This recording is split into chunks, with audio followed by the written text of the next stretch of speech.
Time My Collection, welcome back to the channel. This is the latest models of the Explorers.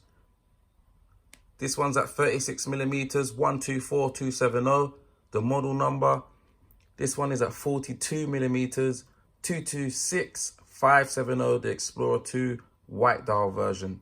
And after recently acquiring the Explorer II, there's some noticeable differences that you could probably see straight away, and definitely some that I'm feeling.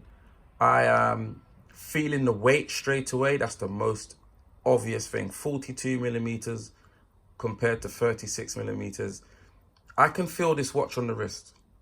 I can feel the Explorer II on the wrist. I've never wanted watches for wrist presence or to be seen or to be noticed. But I think this one adds that. The Explorer II, it has wrist presence, and what is so confusing for me is I like it. All the reasons I would love the Explorer 124270 for, it's kind of the opposite in the Explorer 2. So I like this because it's smaller, it's neat, it's tidy, it's under the radar, can rarely be seen. It will fit under any cuff, any long sleeve. This is hefty. It still fits under any sleeve at, I think, 12.4mm. It's very thin. It's no slab. It's very thin. However, the wearing difference of this is absolutely different, but I like it, and I can't, like, I wouldn't buy another watch knowing it's going to feel like this, but I like this watch. It's so weird to explain. It feels like it's glued to my wrist when it's on, because I know it's there, I can feel it's there, but it's so comfortable. So it feels glued. When wearing this watch, at times I forget it's there because it is so light, it's so, just how it looks, it just,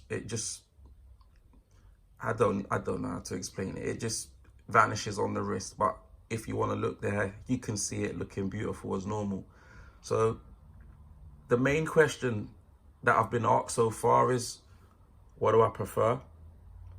And I think it's such a difficult question because they are so far from each other. But the under the radar of the Explorer, this has presence, and the dial is super legible that maybe people can recognize it more. Maybe, might be a con, but it suits the watch, which I can't explain. So I love this because it's under the radar, but the size of this, which makes it less under the radar, I love it as well, which is, it might just seem like a biased difference to even mention, but I can't explain it just because when I'm wearing this, I do love it. And I've worn it so far to the point that my Explorer has got no power reserve left.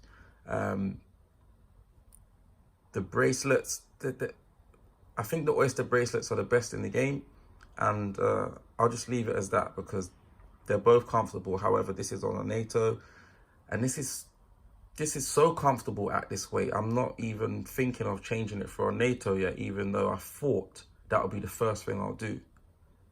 But they are both outstanding watches, and they complement each other so much. Colors, completely the opposite as well.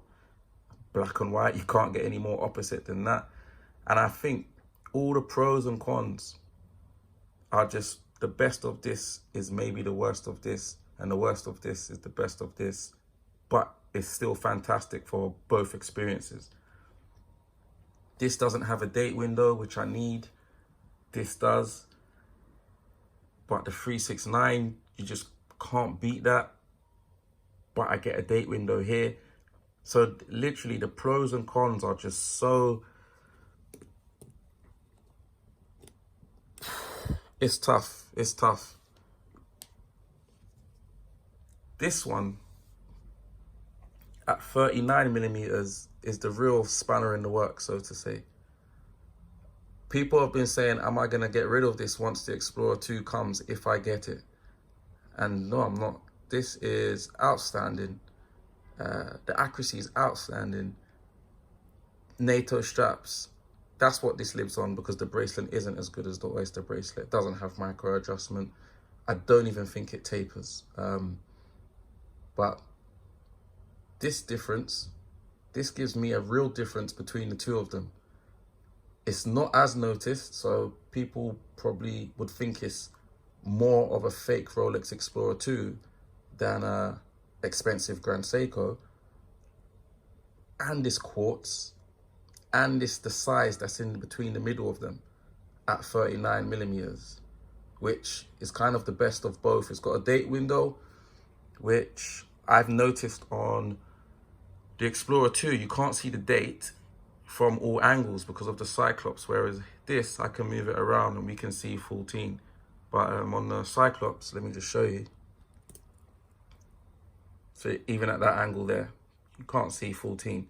So that's something that I've noticed. It's not a game changer or deal breaker, so to say, but this is why this difference is relevant, and this watch will not be going anywhere, even though I bought it because it reminded me of the Explorer 2.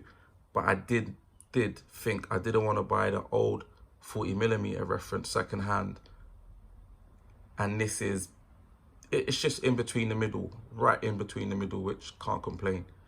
Looks fantastic as well, and it wears fantastic. So that's my differences. I think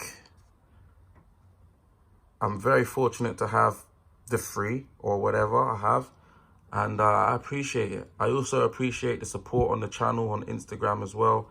I really love it. I think I respond to everything and everyone because I absolutely love it. And if you have left a comment on the channel before or on Instagram, I'm pretty sure you could vouch right now in the comments saying I respond and I'm there and I'm engaging, and I do genuinely love it. So thank you. Please keep that up. Please subscribe to the channel, like, comment, all of that good stuff. And with a new watch, I'm sure to be bringing you more content for now. Definitely. I try not to do pointless content, but yeah. Thank you.